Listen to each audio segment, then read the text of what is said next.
for the opening offer that you guys made. As usual, we appreciate the fact that the bank isn't keen on playing games. As Kabeli, you correctly stated that we're dealing with people's lives here. But there's also something that is important for the bank to remember. When the CEO was in the meeting earlier, I said it's not easy to work in the banking industry.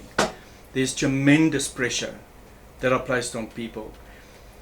There's huge pressure on employees to sell.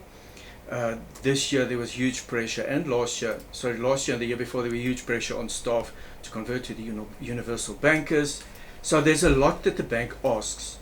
So I was very happy to hear that the bank is talking of your net promoter score that's sitting at 51%.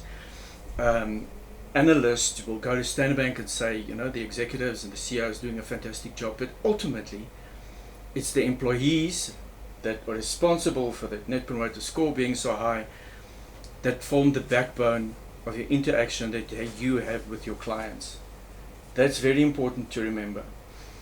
Also know about comments that have been made to the staff to say 2021 was a very incredibly fruitful year, milestones that have been met, large number of new contracts that were opened, an epic year that Standard Bank had last year. So there's no doubt in my mind that when the finances come out, certainly when we look at the half-year results, when the final results come out, that Standard Bank's going to have a very, very good year for the bank and for the shareholders. But it's also important for us to go back, Safiso, to the model that we've created over the last couple of years. It took Sasbo many, many years to convince the bank to say, everybody, it's in human nature to improve your standard of living. If you don't get promoted, you want to every year earn a little bit more or be able to buy a little bit more than what you did the previous year. That was a concept that we agreed on, and in times we've settled 2%, sometimes 3% above inflation, and that's important. It also took us a long time to say the people that are underperforming must get at least inflation, and that was the first time we agreed on that model was in 2014, and every year subsequently the bottom performance category received what was the prevailing inflation rate. So at least they didn't go backwards in terms of their buying power.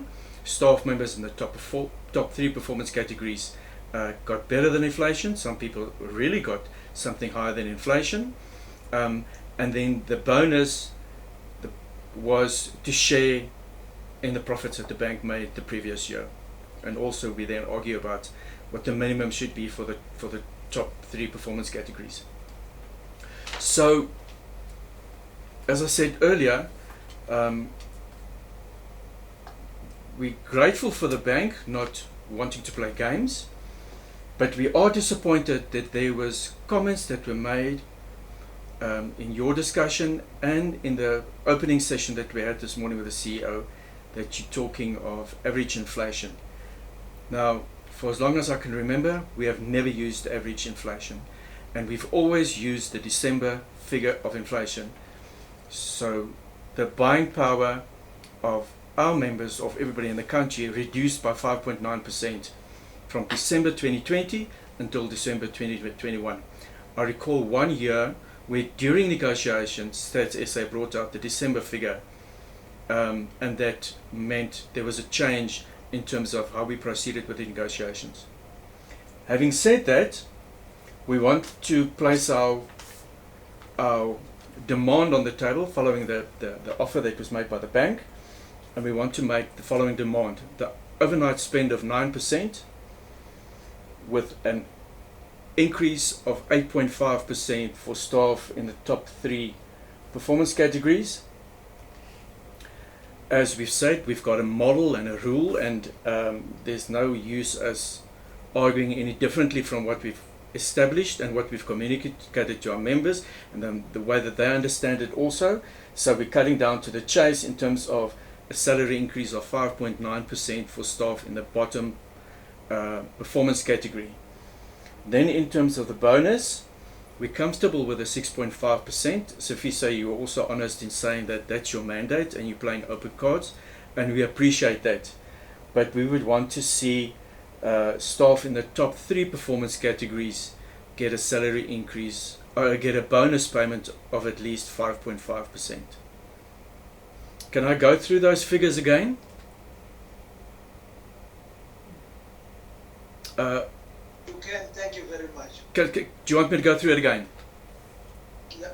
Okay, overnight 9%, of which guaranteed minimum increase of 8.5% for staff in the top 3 performance categories, a guaranteed increase of 5.9% for staff in the bottom performance category, and of course, same as what we've established in the past, only people that are not going to be entitled to a salary increase is people that were on a performance management on the 31st of December 2021, and staff that were rated in the bottom performance category for 2 consecutive years.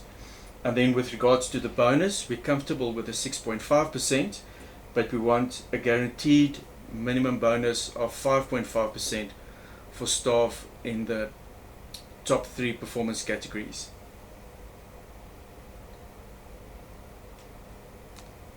Noted. Thank you very much, AGS. I think the team will then